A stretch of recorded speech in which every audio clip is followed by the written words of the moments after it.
Hey friends, Dave Burke is here. Welcome back to the Daily Burke, and today we are talking about the truth about those high potential programs in organizations, those high potential lists, how most companies develop their future leaders. And the goal of a lot of these programs is valid. Succession planning is a really important thing. You don't want to be caught off guard with no potential new leaders when a leader leaves.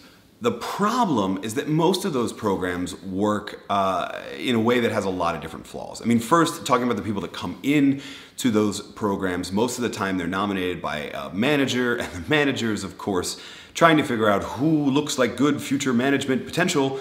Well, who is that? Well, that's someone that looks like me because I'm a manager, right? So too often you get more of the same type of people as what your managers look like. You can lose a lot of surface diversity, racial, ethnic, etc. You lose a ton of cognitive diversity because the people that are challenging the status quo, the people that are pushing for innovation, are not the people that look like the manager, right? So you can lose a lot of things right there. The other problem is, quite frankly, the Pygmalion effect, the very real factor that being placed on this list is almost a self-fulfilling prophecy. We know this from studies that are almost half a century old, that often just telling a trainer, telling a teacher, telling a manager that so-and-so is gifted, that they are high potential, means that that person spends a little bit more time with them, gives them a little bit more of a challenge, puts in a little bit more work, and as a result, that person really does become it.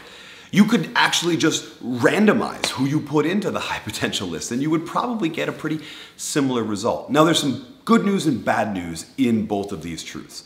The bad news is that we need to take a deep look on how we're selecting people for that list. And the truth is, we probably ought to let people opt in to that high potential list, and then whether doing the work, whether or not they succeed or fail is up to that. Because we are terrible judges of somebody's future potential. Really, we're just judging who looks like me. The good news, especially if you're not on that list, is that that list doesn't matter. The fact that you were chosen for that is irrelevant. You still have the ability to be a future leader of the organization. Even if you push in the status quo, you still have the ability to become a future leader. Although, in fairness, if you're one of the disruptors, if you're one of the rebel talent, as my friend and colleague Francesca Gino says, then you might want to be more successful somewhere else, but that's a decision that you have to make.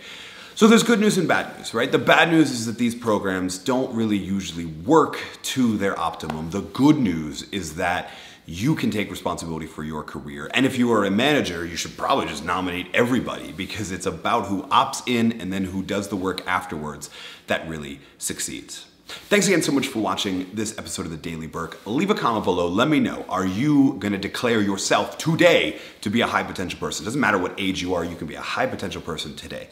Then while you're leaving that comment, of course, make sure you are followed or subscribed to the show on whatever platform you're watching this on or want to watch this on, because we post new episodes every single weekday designed to help you do your best work ever. And I want to make sure that you don't miss them. Thank you again so much for watching The Daily Burke.